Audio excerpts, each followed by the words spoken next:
Hawkins may be haunted by creatures from another world, but the real nightmares wear human faces. While the Upside Down unleashes monsters with teeth and tentacles, some of the most twisted villains don't need superpowers. We're breaking down the top 10 most evil characters in Stranger Things. You might think Vecna is the ultimate threat, but evil runs deeper than the Upside Down.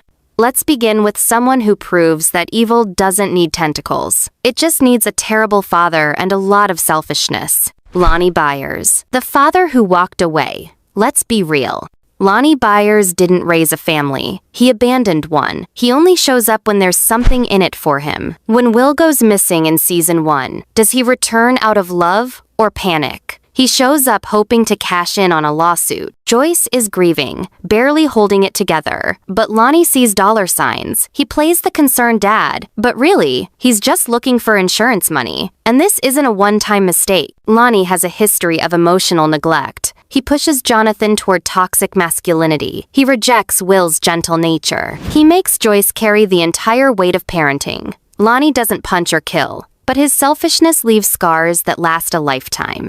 At number 9, we have Angela, the queen of teenage cruelty. Angela is the queen of high school humiliation. She targets Eleven at her most vulnerable. She mocks her in class, corners her at the rink, and creates a moment so brutal it breaks Elle. She might be a teenager, but don't let her age fool you. She's nightmare fuel for anyone who's ever been bullied. Remember the class presentation where Eleven talks about Hopper? Angela mocks her in front of everyone, smirking as Elle's voice cracks. At the roller rink, Angela and her crew stage a full-blown humiliation. They surround Eleven. They film her panic. They dump milkshake on her and laugh while doing it. What makes Angela so evil isn't just what she does. It's that she enjoys it. She's not angry or scared. She's entertained by cruelty. And if you think high school bullies are bad, wait until you meet the next one. He leads an actual mob. At number 8, we have Jason Carver, the high school hero turned cult leader. Jason starts off as the golden boy,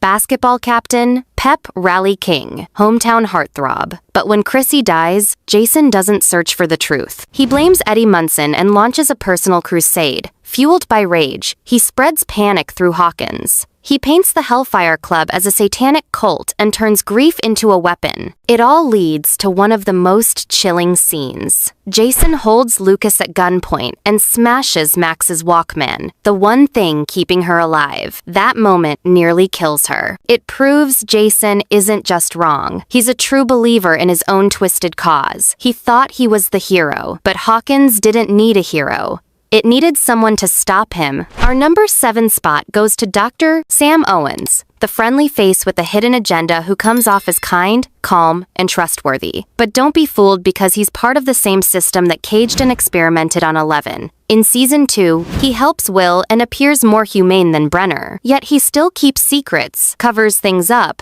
and plays both sides by protecting the program while pretending to care. In season 4, he returns with a promise, telling Eleven she can get her powers back and save her friends. But to do that, she must return to a lab and relive her trauma, which he frames as her choice, then locks the door. When Sullivan's forces close in, Owens freezes as people die, and Eleven nearly does too, all while he watches it fall apart. He doesn't kill or torture, but he allows it, funds it, and stays quiet, which is what makes him dangerous.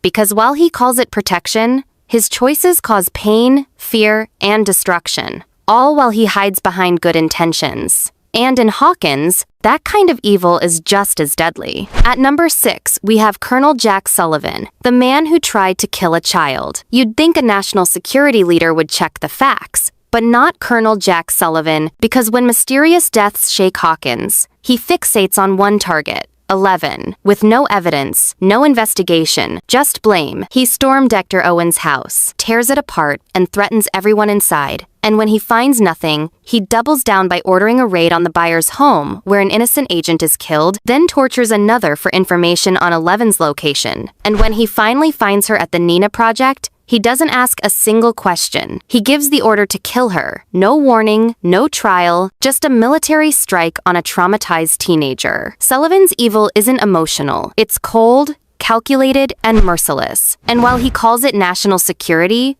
all he really does is spread fear. In a world full of monsters, Sullivan shows how terrifying human authority can be when it loses control. And speaking of trauma, the next villain shows what happens when pain turns someone into a monster. At number 5, Billy Hargrove. Billy's entrance in Season 2 is already a red flag. He yells at Max, threatens Lucas just for being black, and nearly beats Steve to death. But Season 3 takes things to a whole new level of horror. Once the Mind Flayer possesses him, Billy becomes its weapon. He kidnaps Heather and her parents, then more citizens. Each one ends up flayed and melted into a giant flesh monster. Billy doesn't just serve the Mind Flayer. He becomes its right hand, strangling 11 and helping wipe out over 30 people. Yes, he was possessed. But the truth is, Billy was always cruel. The Mind Flayer didn't create the darkness in him. It only amplified what was already there. His final act of saving Max is tragic and powerful. But one moment of redemption doesn't erase an entire season of pain and destruction. At least Billy had the excuse of being under the Mind Flayer's control. The next villain sold out his entire town, and he did it by choice. Now moving on to number 4, Mayor Larry Klein. He might flash a polished smile and wear a tailored suit, but behind the charm is a man who would sell Hawkins to the highest bidder without thinking twice. On the surface, Klein seems refined, even likable, but he's the reason the Russians got into Hawkins in the first place. He takes their bribes. He sells them land, including the area beneath Starcourt Mall, without asking a single question. He knows it's shady. He knows it's dangerous. But he does it anyway, because he simply doesn't care. When Hopper confronts him,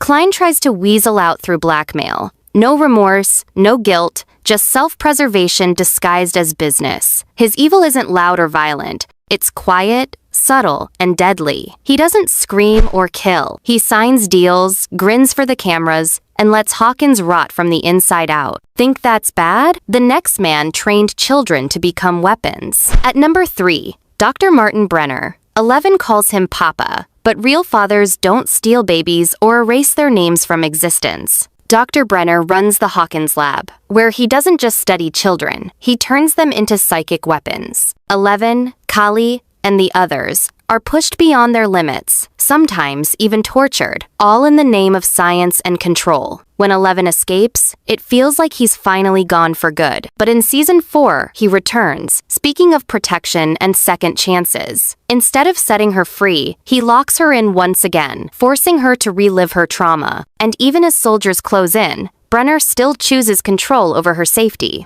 Until his final breath, he insists that he's her father, but he isn't. He's a scientist obsessed with power, a man who manipulated children and justified cruelty in the name of progress. His greatest mistake was creating the next villain. At number 2, Henry Creel, also known as 001 or Vecna. The origin of evil. Before he became Vecna, he was Henry Creel, a boy born with powers and an intense hatred for humanity. He murders his mother and sister, frames his father, and ends up in the hands of Dr. Brenner. Under Project 001, Henry becomes something even more dangerous. When 11 removes the chip suppressing his powers, he unleashes a massacre at the lab, not in rage, but with cold, deliberate intent. Banished to the Upside Down, Henry transforms into Vecna. Feeding on pain, he stalks his victims through their memories, torments them, levitates them into the air, and tears them apart from the inside out. Vecna isn't seeking revenge. He wants to reshape the world into his own twisted vision, one built on suffering. And terrifyingly, he almost succeeds. But even Vecna isn't the most evil character in Stranger Things. There is someone even worse. The most twisted of them all. The Mind Flayer. Evil without a face. It has no name, no voice, and no feelings. It doesn't crave power the way humans do. It wants one thing only, total erasure. In Season 2, it takes control of Will, not just his body, but his mind. Will becomes its spy, left broken and traumatized. In Season 3, it flays over 30 people, melts them into mush, and fuses their remains into a monstrous body built for pure destruction. And here's the darkest twist. Vecna, the villain we thought was the ultimate threat, is merely its servant. The Mind Flayer is the real mastermind. It spreads decay, infects minds, and wipes out lives without hesitation.